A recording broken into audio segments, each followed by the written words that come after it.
ఈ వీడియోలో మనం భగవద్గీత అధ్యాయము 2 శ్లోకము 49ను పరిశీలిద్దాం.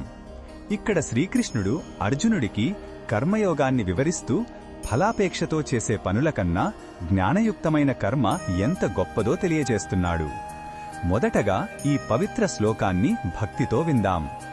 దూరేణ హ్యవరం కర్మ బుద్ధియోగాద్ ధనంజయ బుద్ధౌ శరణం మన్విచ్చ కృపణాః ఫలహేతవః.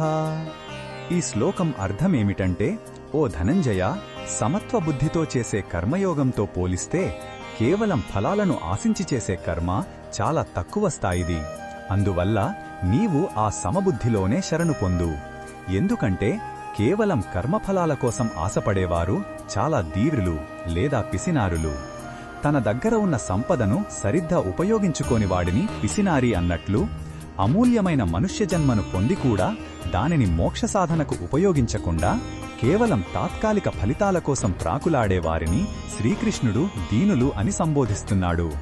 ఈ శ్లోకంలో ఉన్న భావం మనకు ఏమి చెబుతుందంటే, మన దృష్టిని ఫలితం ఏమొస్తుంది అనే దానిపై నుండి మన కర్తవ్యం ఏమిటి అనే దానివైపుకు మార్చాలి. చేసే పని మీద మనసు నిలపాలి కాని దాని నుండి వచ్చే లాభనష్టాల మీద కాదు. ఫలితం మీద ఉండే ఆశ మనల్ని ఆందోళనకు, దుఃఖానికి గురిచేస్తుంది. జ్ఞానంలో స్థిరంగా ఉండి కర్తవ్యాన్ని నిర్వర్తించడమే నిజమైన బలం.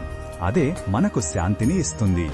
ఈ బోధనను మన దైనందిన జీవితంలో ఎలా ఉపయోగించుకోవచ్చు అంటే, మనం చేసే ఉద్యోగంలో, వ్యాపారంలో లేదా చదువులో కేవలం ఫలితం అంటే జీతం, లాభం లేదా మార్కుల కోసమే కాకుండా మన పనిని మనం శ్రద్ధగా, నిజాయితీగా చేయడానికి ప్రయత్నించాలి.